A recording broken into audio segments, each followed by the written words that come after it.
John Turk, and I am Sub-Zero. Fight!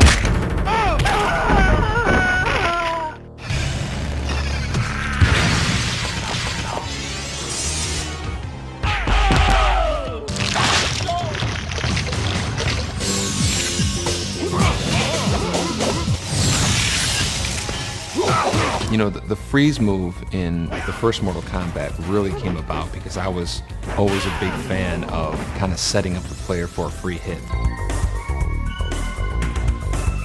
We walk over to the game and, you know, they're playing Mortal Kombat 3 and, you know, the kid's playing Sub-Zero and I'm standing right behind him and he doesn't even realize that the guy he's playing is right behind him.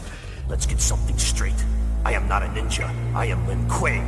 Scorpion was a ninja.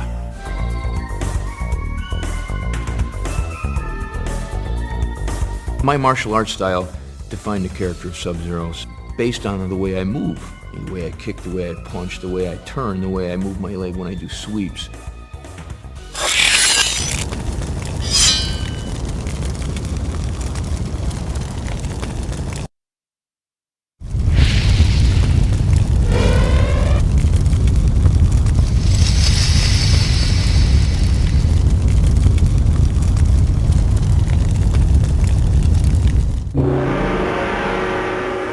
For Deception, our goal was to really say, let's bring back the nostalgia characters, and obviously Sindel, Nightwolf, Baraka, Mileena, all of those are in that category, and so we had to bring them back.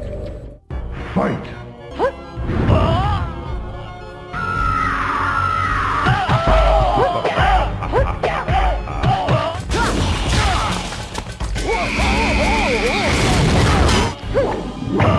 The wig that we had in Mortal Kombat 3 for Sindel didn't have that much hair. We did a lot of After Effects touch-ups.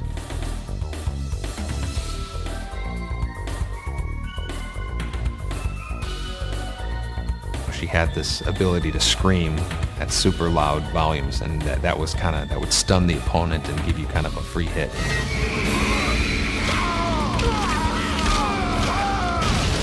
Sindel wins.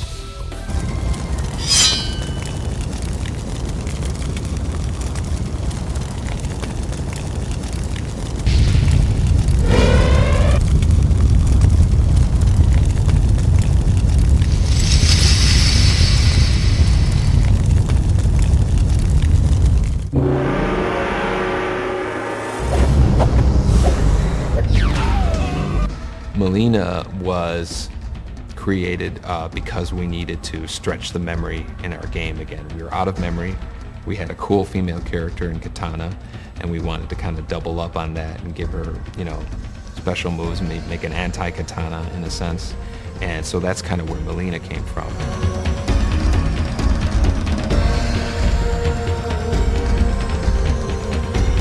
And so then with Mileena, we had also introduced Baraka, so we wanted to make a tie with her because Baraka was a really bad character. So underneath the mask, Kitana is really beautiful, and underneath Mileena's mask is, you know, these really nasty teeth that were originally never on the costume, but we would just kind of draw them in on her fatalities.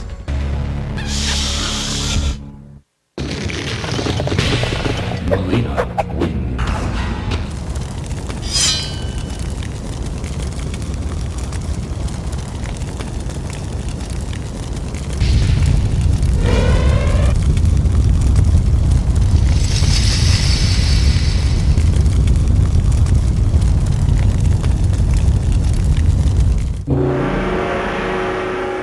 My name is Anthony Marquez, and I played Kung Lao.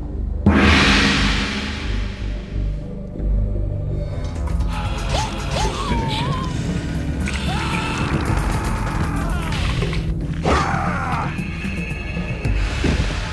After the first Mortal Kombat, the creators wanted to introduce another Shaolin monk type character.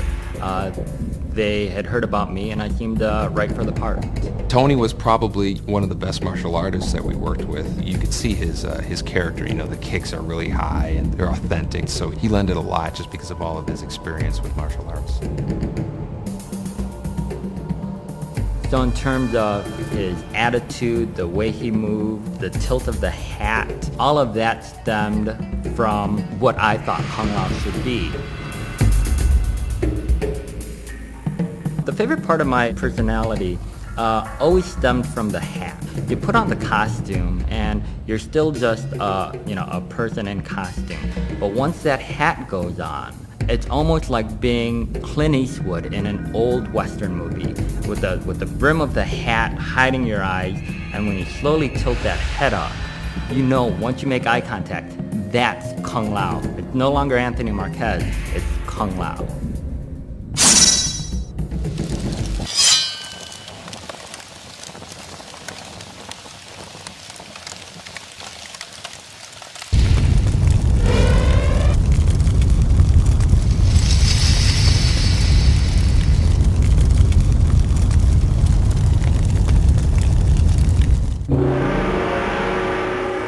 The Spanish word for drunk is borracho, and figured that word kind of broke itself up nicely into 3 Asian-sounding kind of syllables. So Rai Cho equals borracho, and hopefully some of you guys got that.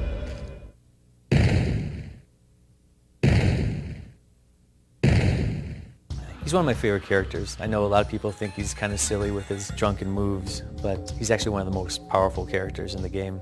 He's actually one of our comic relief characters, Johnny Cage, and Rai Cho's kind of the next one there. Just the idea of this guy who just looks out of control, like he's just trashed, but he's a great fighter, and he incorporates that into his fighting.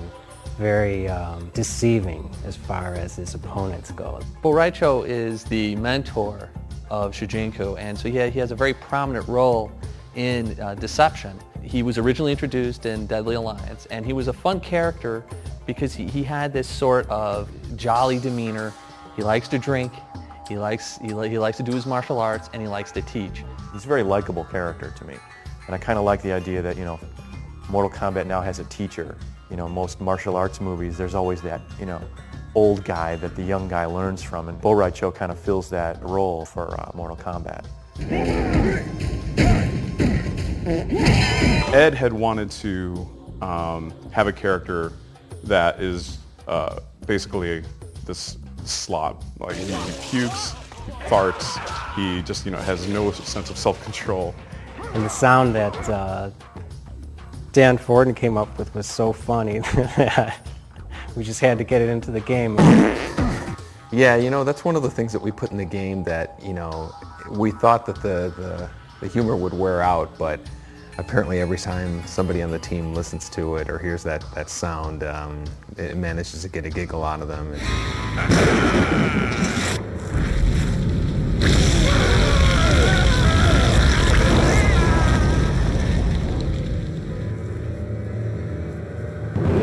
Oh, that's a stinky one.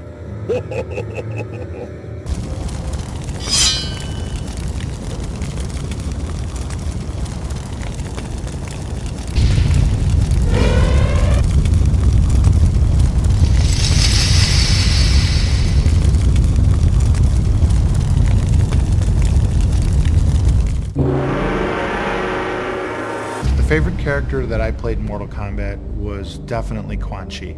Do not fail! We have toyed with the ninja long enough.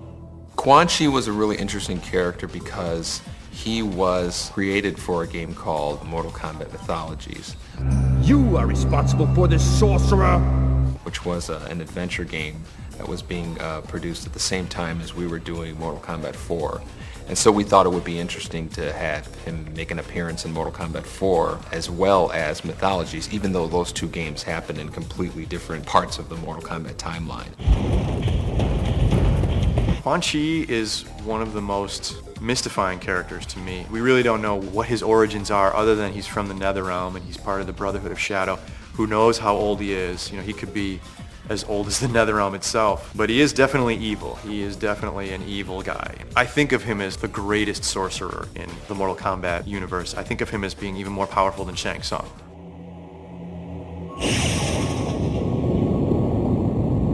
Rich DeVizio was hilarious as Quan Chi. He really played the part well. To me, he is Kano, and he is also Quan Chi. He's both of those characters. You can't look at Quan Chi and not think Rich. And now, on to Hollywood. The makeup was unbelievable, and I was actually able to act a little bit in full motion videos, which was very exciting for me. I remember that the impetus behind the cabinet design on MK4 was the reintroduction of the series back then. They wanted it to stand out in the midst of the arcades. As such, they wanted to push the sides as something that you could not miss. And so he did some shots in the studio, had Rich come in, put fire behind him, big old Quan Chi face, no one can miss it. And that's what ended up happening. The first time I saw myself on the side of the Mortal Kombat 4 arcade stand-up, I was just blown away. That chapter, Mortal Kombat 4, was the Quan Chi show in a sense. Do not fail.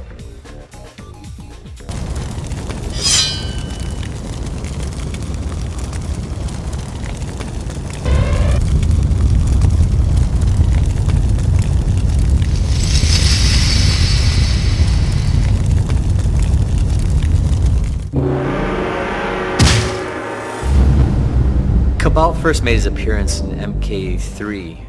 He was originally designed as kind of this nomad, sand person kind of character. Again, we really wanted to create a character that seemed to have a handicap of sorts in terms of he had this breathing apparatus that kept him alive. He still had these incredible powers that none of the other characters had. He had a lot of cool moves. He had this dash, which he would run past a character, spinning him around, and then he could pull off some combos on him. And everybody kind of liked his tornado move where he would run by the opponent and then they would spin like a top and kind of get a free hit on them. Cabal also had these hook sword weapons that one of the few characters in the 2D games that actually had a weapon in the game. So that kind of made him stand out. He was actually one of the characters that was considered almost too powerful in Mortal Kombat 3. And we had to kind of tone him down for Ultimate Mortal Kombat 3. For Deception, we finally had the chance to bring Cabal back the way we originally intended him to be. We gave him the long trench coat, gave him a backpack. That was part of the original design, but back in the old days of digitizing, we couldn't really handle that. A long coat would have gotten in the way of the character's moves. In the 2D games, we were really limited to the costumes that we could build because it was digitized graphics. And with the 3D games, we build the costumes on the computer so we can really do whatever we want. Cabal's always been one of my favorite characters, so I was totally happy to bring him back for Deception, give him the classic design that we intended.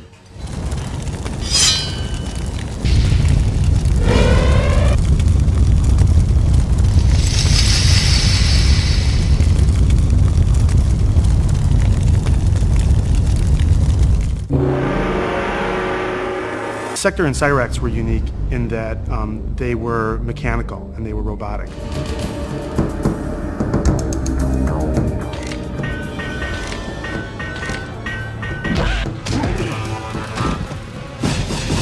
A funny story about Cyrax and Sektor was that originally we could not think of a name for them, so Tony Goski came up with the name Ketchup and Mustard, Ketchup being Sektor and Mustard being Cyrax. Cyrax was one of the many characters portrayed by Sal DeVita. When Sal was playing Cyrax, I felt the worst for him because he had this helmet on that I remember him sweating a lot inside, and he had just unbelievable tolerance for discomfort. The costume for Sektor and Cyrax was really heavy. It was a lot of plastic armor and plastic chest plates, but then a custom-made helmet, but hot, uncomfortable, couldn't breathe, couldn't hear anything, but somehow we made it through it. It was great.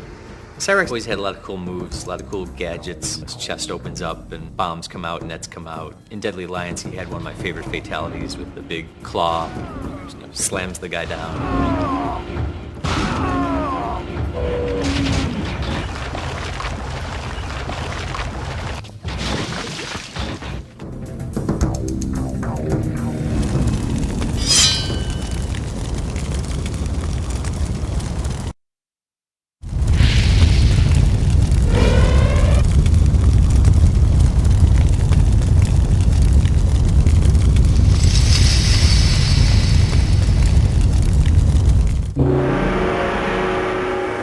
Jade was the third in the series of characters that was derived from existing images. Jade was a female ninja type character like Mileena and Kitana were, and she was kind of like an evil version of Kitana in a sense. Jade is a childhood friend of Kitana, which probably makes her thousands of years old, because Kitana is thousands of years old. The approach we've taken with Jade in this game, in Mortal Kombat Deception, is that she's more of the stealthy ninja type of character. She's the one that sneaks around and gets information, you know, and carries out covert activities. And I kind of like that about her. She's about getting things done, and she's very loyal. We wanted to give her something that separated her from Kitana Mileena, so we gave her the staff weapon that was her weapon in Mortal Kombat 3. Not many characters had weapons in Mortal Kombat 3. That was really what we wanted to do to separate her from Kitana Mileena.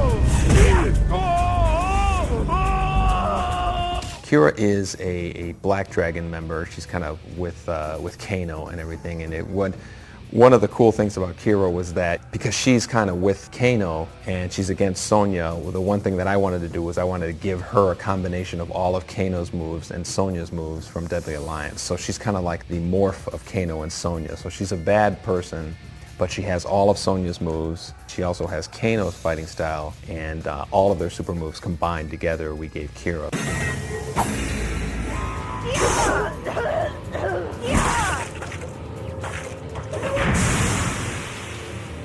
Kira has joined the newly reformed Black Dragon under the leadership of Cabal. She's kind of tough. She's definitely, I would say, a bad guy, but she's more disciplined than some of the other Black Dragons have been, like Kano. And she prides herself on her more disciplined take on evil. So Cabal sees in her a new spark that can really benefit the new Black Dragon. The moves that Kira was given really makes her powerful, especially with her double-handed weapons. She moves very, very fast, but it can be powerful when used in chains and combinations. She takes a little bit getting used to, but if you can master her, she can hold her own. Her attacks are very violent and her weapons are very violent. She's kind of like the Fatal Attraction character.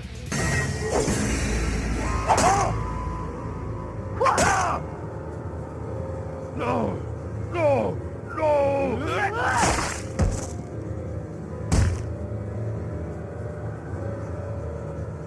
Kira wins.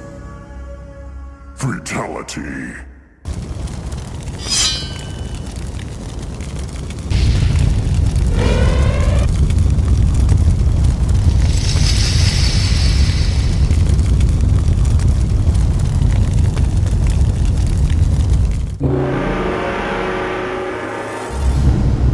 Shao Kahn was the big bad guy in Mortal Kombat. Feel the power of Shao Kahn.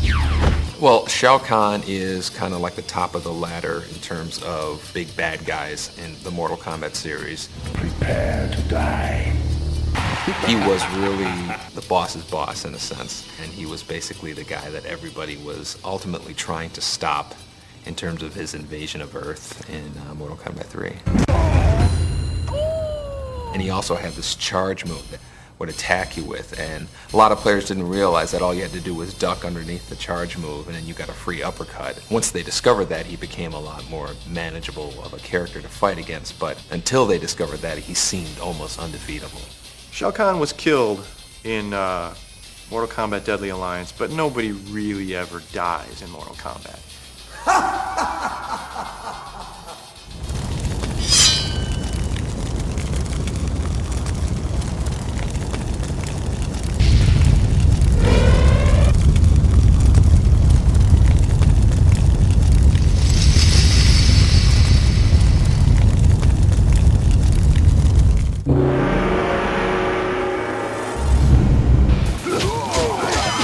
I believe Kenshi's name in Japanese means sword saint. His storyline from his past is that he used to travel Japan and challenge experienced swordsmen and warriors just to defeat them so he could become the best in Japan. Eventually he lets his ego get the best of him, and so Shang Tsung gets him to open up this tomb of Kenshi's ancestors, which blinds Kenshi. Shang Tsung then absorbs these warrior souls and becomes stronger, and he leaves Kenshi for dead. Kenshi then realizes what has just happened, and now he's got a vendetta against Shang Tsung. His sword that he finds there in the tomb is actually his ancestor's sword. Fight! You would assume he's disabled because he doesn't have certain abilities, but then we compensated it by giving him other abilities, and that kind of makes him that much more interesting of a character. So he's one of the strongest characters in Deadly Alliance, and you wouldn't think so having a character being blind. Kenshi basically has the ability to propel his opponents in various directions. Lift them up over his head and slam them on the ground, propel them behind him, push them forward. So it's really like he's a very powerful distance player where you have the ability to attack your opponent even when you're at great distances.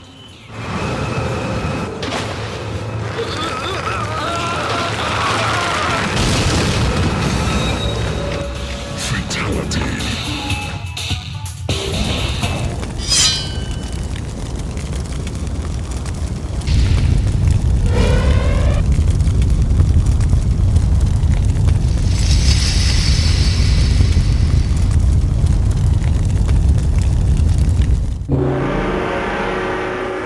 My first impression of seeing myself in the game, I was ecstatic because I knew it was me. I thought it was just awesome.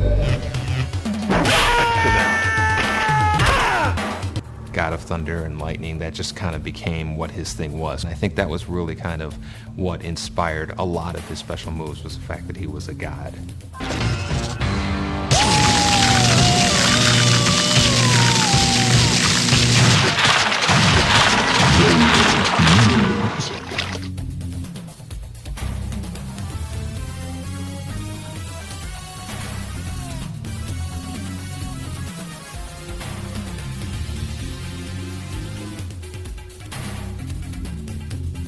In real life, I am a martial arts expert. I've been doing various arts for probably 22 plus years.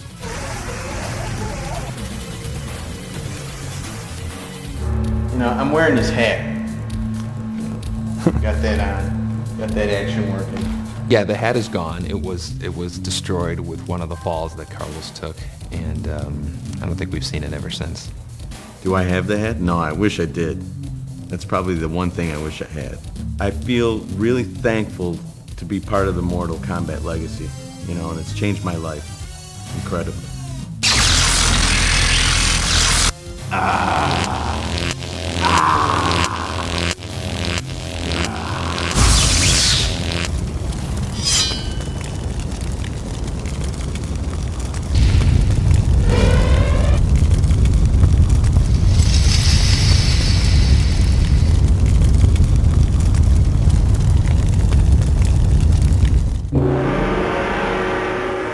Well, I think Kitana was really one of the favorite characters from Mortal Kombat 2. She was a new character. She had ridiculous combos that people, came up with that I had not even thought of. And so when I saw people doing Kitana combos, in the corner, there was something special because people were taking the game in a direction that you wouldn't even think of.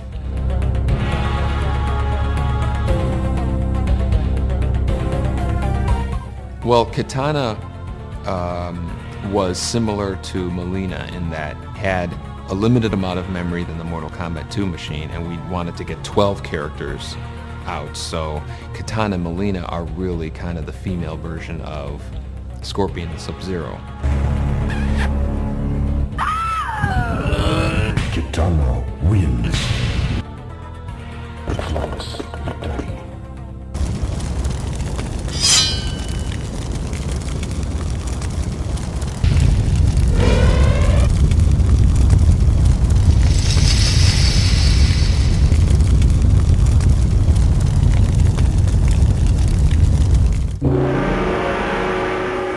I think that Nightwolf is your quintessential Native American icon.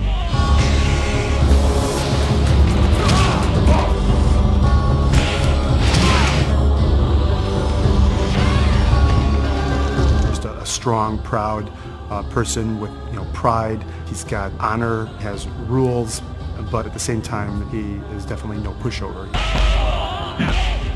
Well, the Nightwolf costume, Looked a lot better on the drawing than I think it did on me, but we made do. Nightwolf's fatality was holding his tomahawk up to the sky, channeling light into it, right into his enemy for his final blow.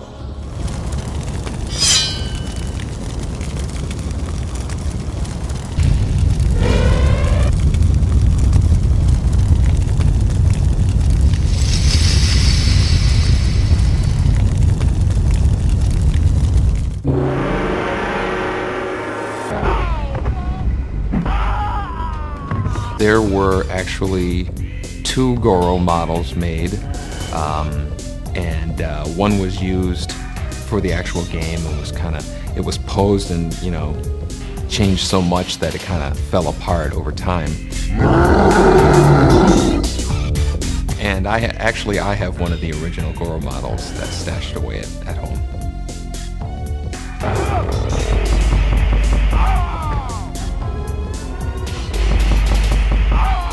Flawless victory.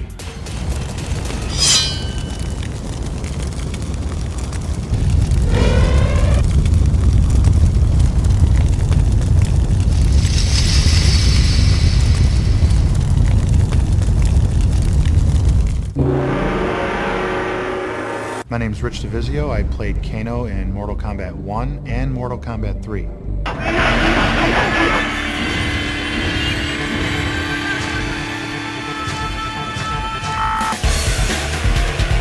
We wanted to make a guy who was kind of half cyborg, half human, and so we put this metal plate on his face. Again, we bought something at a costume store and put makeup on and attached it. And the guy who played Kano, this guy Rich DeVizio, he brought it to a new level. He gave him his character. He just really became Kano in a sense. It becomes a part of me. When I played Kano, I actually felt that it was kind of a showcase for myself to become larger than life with this character. I really believed that I can be this guy, and it worked out very well. It's not hard for me to embrace a character and become it. One of the favorite moves that I like that Kano did was his fatality, and it goes a little something like this.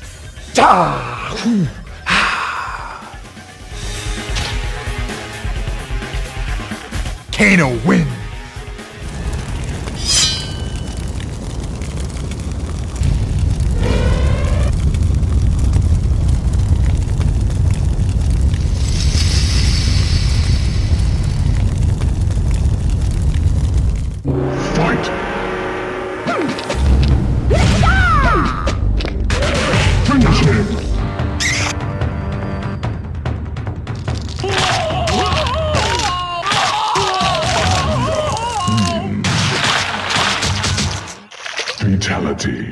I guess not many people know that the Tanya character is named after my sister, who's named Tanya, and as well as my other sister's name is Sonia. Tanya is the daughter of an Edenian ambassador, but she has sided with the bad guys in previous games. She turned on Liu Kang in her ending in Mortal Kombat 4, that she, sided with Shinnok, and she sided with the Deadly Alliance even at one point.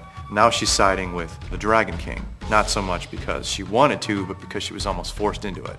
She's an enemy of Jade and Kitana and Sindel, because she's a traitor. She's a traitor to Edenia, she's a traitor to the realms, and she's, not a good person. Tanya has always had her boomerang projectile move, which is one of the more outrageous projectile moves in the game. And we're giving her that boomerang move in Deception again. And in addition to that, she has a weapon. So she has a bigger arsenal of attacks than she did in the previous games. Let's finish him!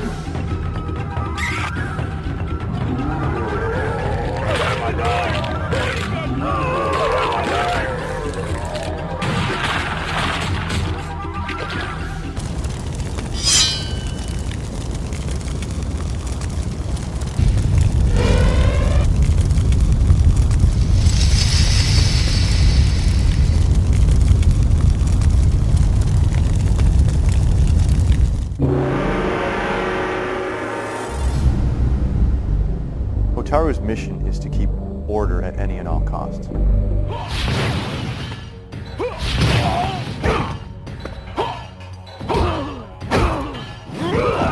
Hotaru is an interesting character. He kind of has this whole loyalty and order persona, and he has kind of a big presence. When designing Hotaru's costume, at first I took his name into account because his name means firefly in Japanese. So went off in like this bug-like direction, but ended up with more of like a hard shell armor that was less bug-like and more warrior-like. So with Hotaru and Havoc, we wanted to try, what about chaos and order? Hotaru is basically on the order side. Havoc is on the chaos side.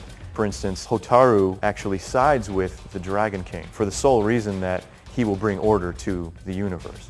You know, he doesn't care how he brings order to the universe, but he will bring order to the universe. One of his attacks that I like to use a lot, which is his projectile that shoots at the ground and kind of explodes out. I think it's visually one of the most exciting moves to see, but also it has dramatic strategic value when you're playing. It's cool because like, you can shoot the projectile and it enables you to go ahead and do a second move if you're quick enough. You know, so it's cool. You get a chance to maybe do a combo.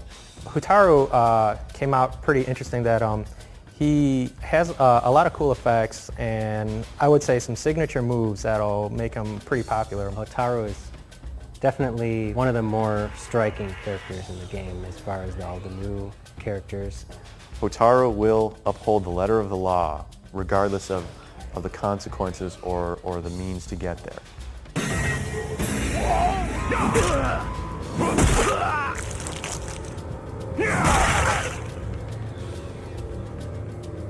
Hotaru wins. Fatality.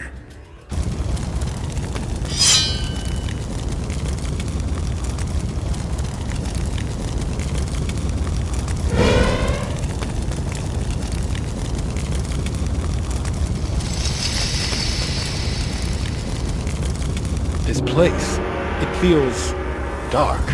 As dark as every heart that inhabits it. Shujinko is kind of our next generation Liu Kang. Through the conquest mode, you learn about Shujinko's past.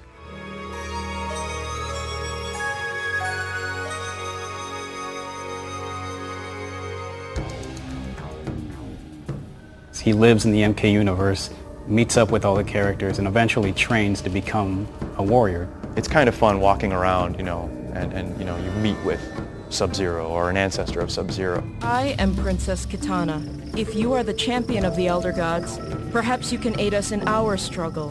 When you finish it, you see him at age, 60 or something like that, and that's when he is basically unlocked in the arcade game.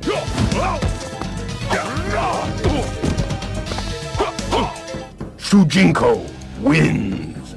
Everything from, 20-year-old Shujinko up to old man Shujinko is voiced by Max Crawford. Younger Shujinko is just a little variation of my actual voice. Good to see you again, Damashi. It was fun doing the old man. Oh, Master Rai Cho, crack the dojo window.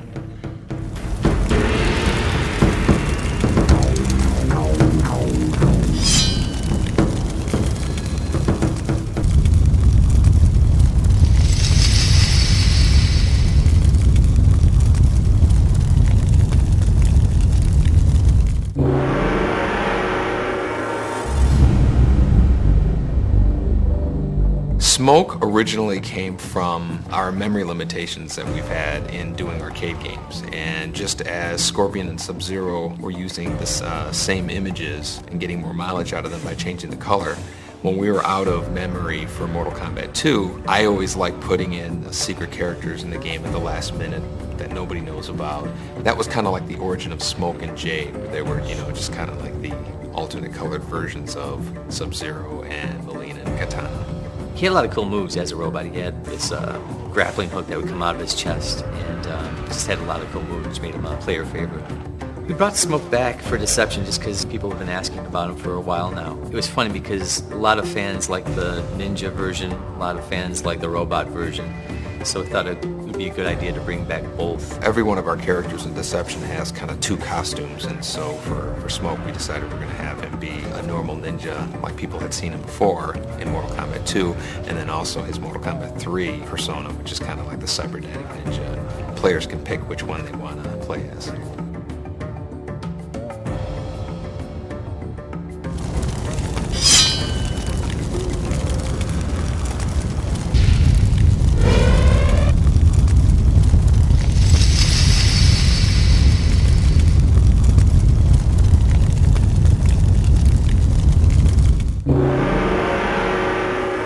My name's Rich DeVizio, and I played Baraka in Mortal Kombat 2.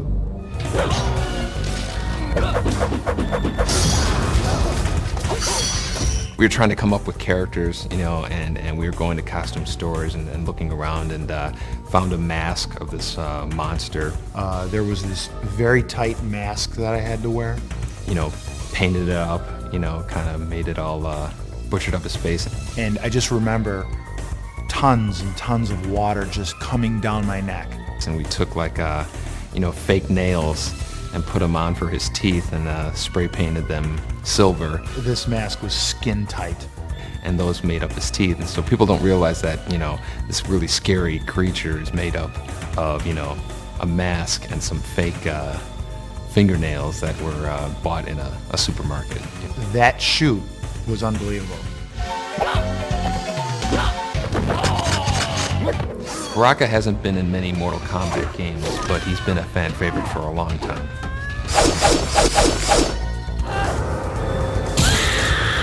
Baraka wins.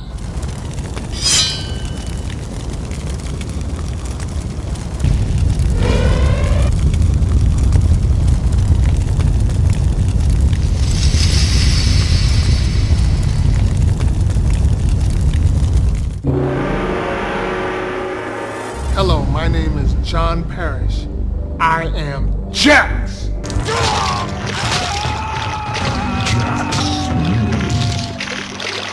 Fatality.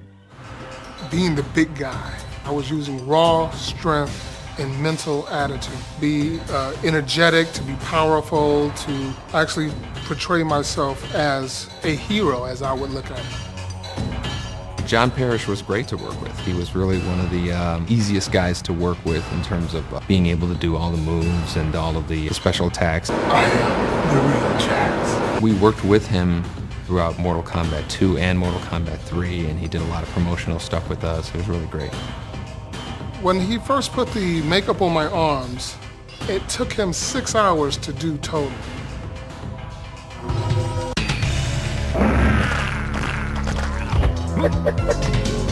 Outstanding.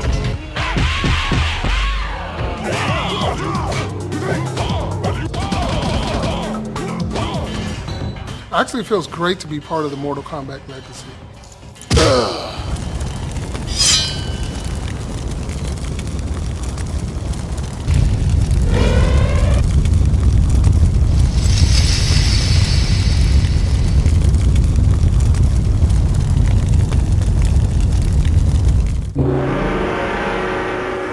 Sonia is a badass.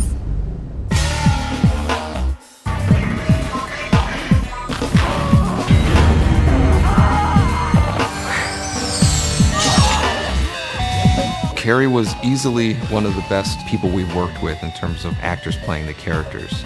Yes, I still have the Sonia costume. Every once in a while, I'll bring it out. I'll absolutely see Sonia again in future Mortal Kombat games. I would love to play Sonia again.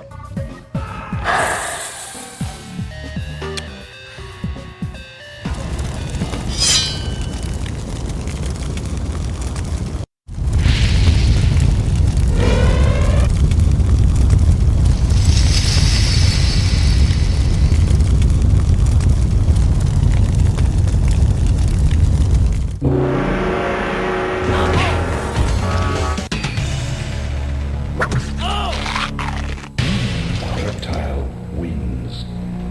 Fatality.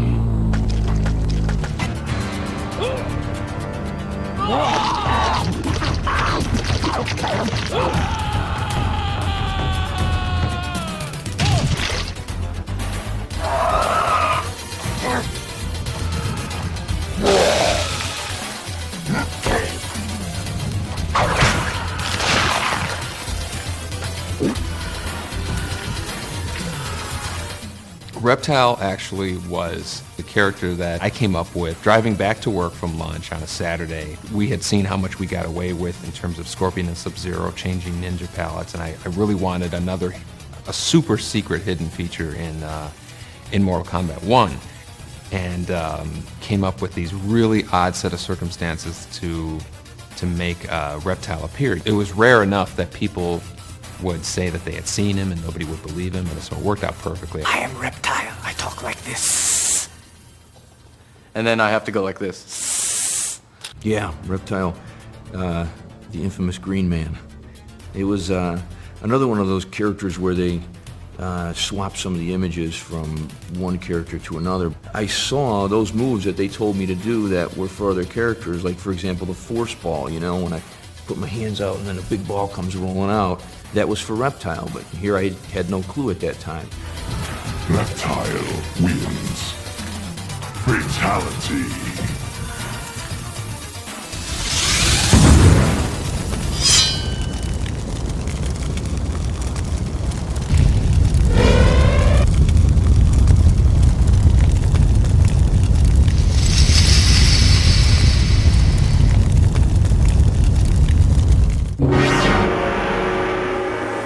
Shang Tsung, he is the symbol of evil for Mortal Kombat. He's always around. I think he's been in almost every game.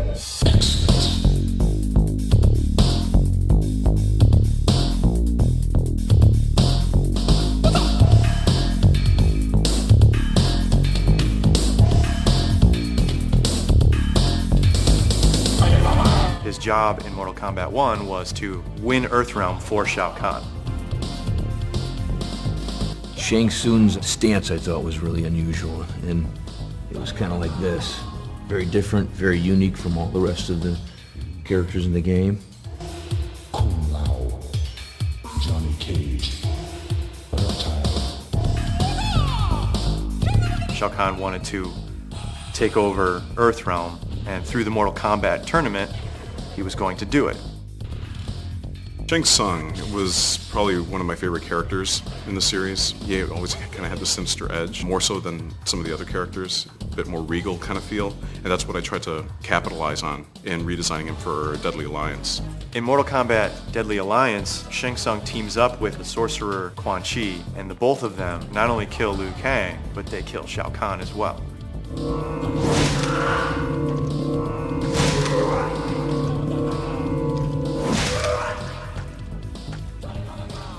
Shang Tsung wins. Fatality.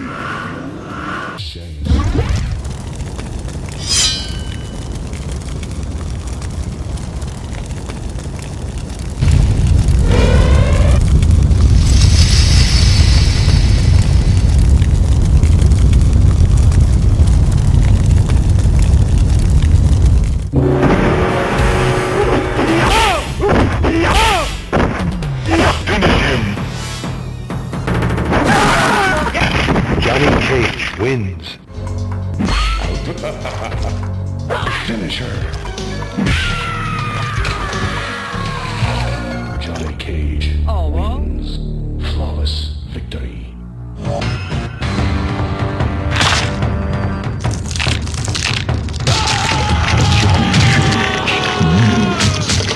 Fatality.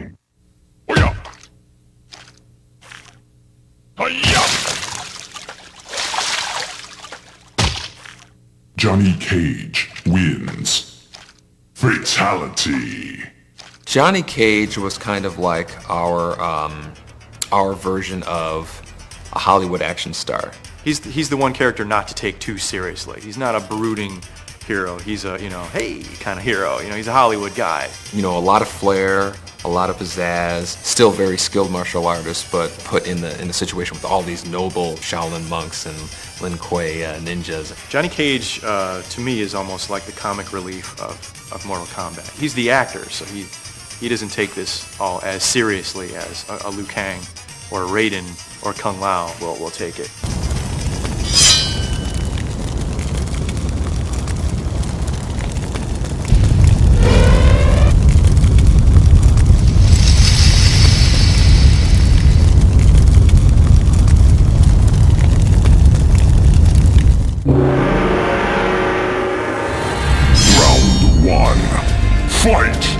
Ashra has always, for some reason, been associated as people think she's a female Raiden, which was never the intention, but I think it's because she had the whole white garment on and a hat. Everybody associated her with female Raiden, which was wrong. She's probably one of the stronger characters in the game because she has a very large number of special moves. You know, she has probably one of the higher count of special moves than any of the characters in Deception.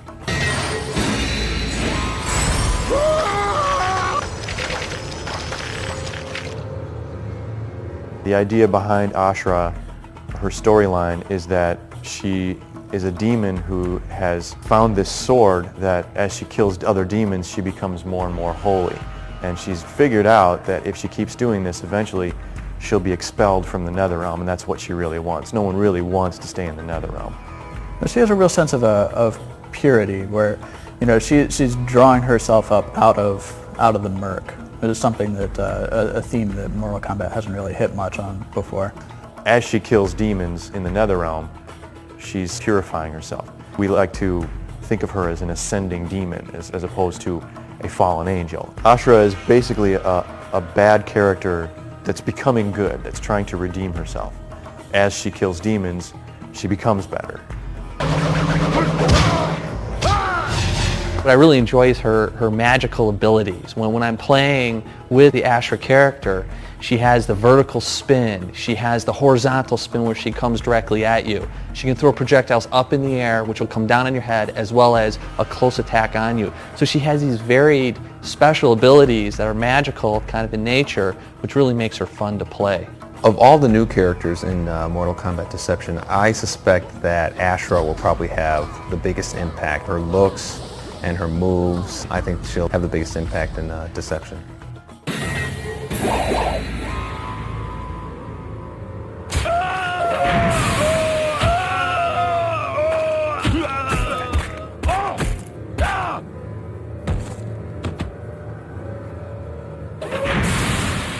Ashra wins.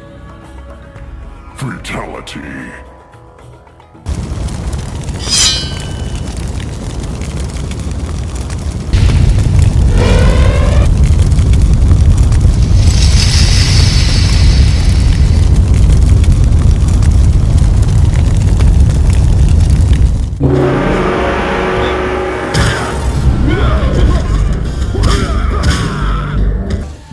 Darius was the last character that we came up with for Deception. He plays a little on the chaos side with this new chaos order element that we have going in Mortal Kombat Deception. He is from Hotaru's realm of order, but he's the leader of the resistance movement. Finish him. We were trying to find two different looks for him. His primary look was more like a uniform. That would be one of the underground organizations in Netherrealm or Outworld. But we wanted to go a different route with his alternate and kind of pay tribute to a lot of the films that influenced the series. And there are certain stars that we look to as inspiration, and if not only in the feel of the game, but also in the look. I think he's probably one of the characters in the game that everybody associates with certain Hong Kong martial arts movies. A lot of people kind of gravitate to him for some reason. He just has like an appeal that it's hard to explain. I'd like to see Darius in some future Mortal Kombat games. I think he's a cool looking character. I like his look. I hope he comes back, and I hope we can do something with him in the future. He is also another unique character where the more you play, the more and more you like the character, especially when you start beating the people with his built-in weapons and his weapon stance. He's kind of more of like an Americanized, less Japanese fighting character. And then he's got these kind of gauntlets on him, which, I don't think any characters really had anything like that. Just lean and mean, aggressive style.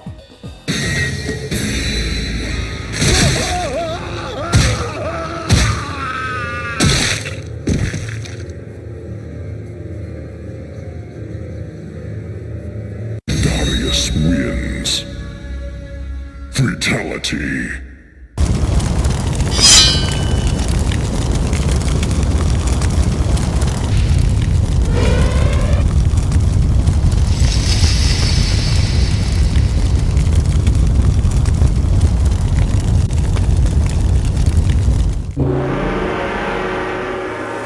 Yeah, Scorpion's always been my favorite character, and he still is to this day. Fight!